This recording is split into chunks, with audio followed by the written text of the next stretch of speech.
Welcome to The Explainer, where we break down big ideas. Today, we're jumping into Simon Sinek's huge idea from his book, Start With Why.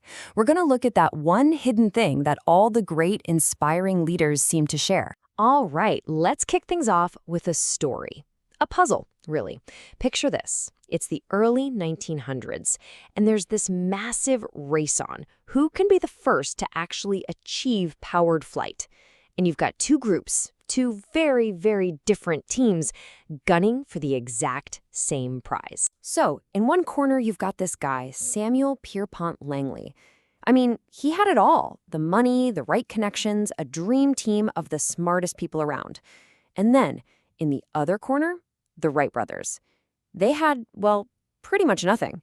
No big funding, no fancy friends, just a dream that they paid for with the money from their little bike shop.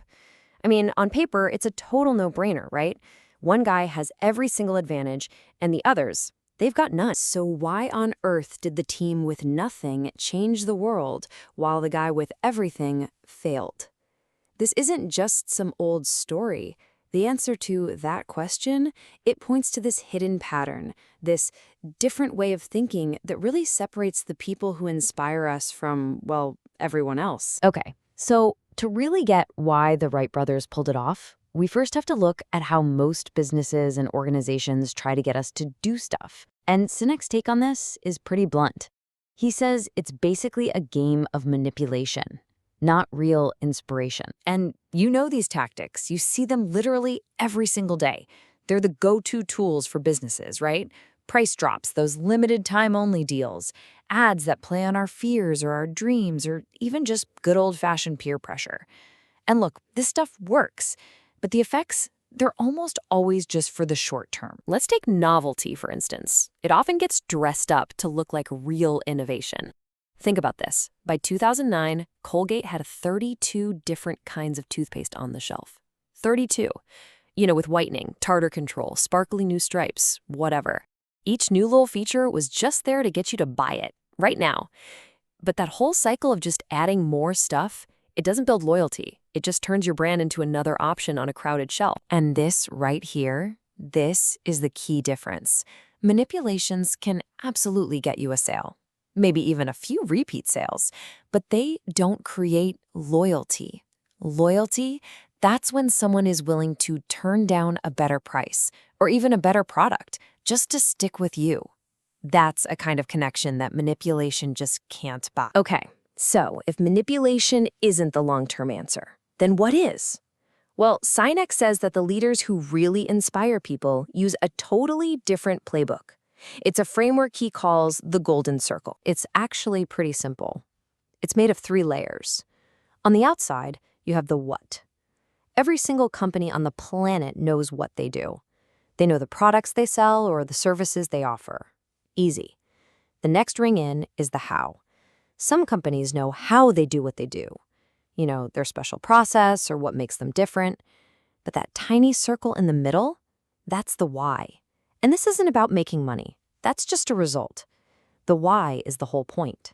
It's your purpose, your cause, your belief. It's the reason you get out of bed in the morning. And almost nobody can clearly explain that. So, you see, most companies talk to us from the outside in. They start with the obvious stuff. Here's what we make. And then maybe they'll get to, here's how we're better. But the inspiring leaders, they do the exact opposite. They think, they act, and they talk from the inside out. They always, always start with why. Now, here's where it gets really, really interesting. This golden circle thing, it's not just some smart marketing idea. It's powerful because it lines up perfectly with how our own brains are actually built. Think about it. The outside of the circle, the what, that talks to our neocortex. That's the part of our brain that handles all the rational, analytical thought and language. But the inside, the why and the how, that speaks directly to our limbic system. And that's the part of the brain that's in charge of all our feelings, like trust and loyalty. It's also where all our decision-making comes from. And here's the kicker. That part of the brain has 0 capacity for language. It's where our gut feelings come from. You know, when something just feels right, but you can't quite put it into words, that's your limbic brain talking. So let's use Apple as an example. If Apple were just like any other company, they would lead with their what. Their message would sound something like this. It's logical, it's clear, but it doesn't really grab you, does it? It's not very inspiring. Okay, now let's flip it. Here's how Apple actually talks to us. See the difference? They start with why. In everything we do, we believe in challenging the status quo. They lead with their belief, their purpose.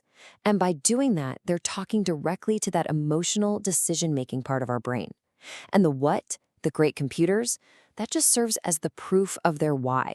It's a perfect example of that idea. People don't buy what you do, they buy why you do it. So the big takeaway here is that when you communicate from that inside-out perspective, you're literally tapping into the part of the brain that drives our behavior. You're not just selling a product anymore. You're building a real connection, something that goes way beyond just a list of features or the price tag. And you can see this in the real world. Just think about this for a second. 250,000 people showed up in Washington, D.C. on a hot summer day in 1963 to hear Martin Luther King Jr. speak.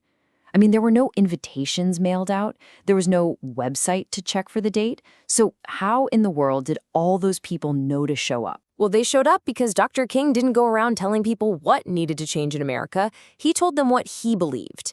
As Sinek famously says, he gave the I have a dream speech, not the I have a plan speech. People didn't travel from all over the country just for him.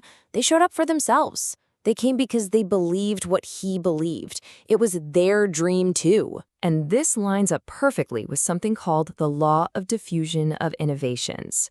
If you want your idea or product to reach the majority of people, you can't actually aim for the majority. It doesn't work that way. You first have to convince that small group on the far left, the innovators and the early adopters. These are the people who will take a chance on something new simply because they share your belief. They're driven by their gut. And once you get them on board, they are the ones who will spread the word to everyone else. I mean, think about it this way. When a company gets its why right, it stops being just a company and it becomes a symbol. People will literally tattoo the Harley-Davidson logo on their bodies. Why? It's not because they love the engine specs. It's because that logo has come to symbolize a whole set of values they believe in: freedom, individuality, the open road.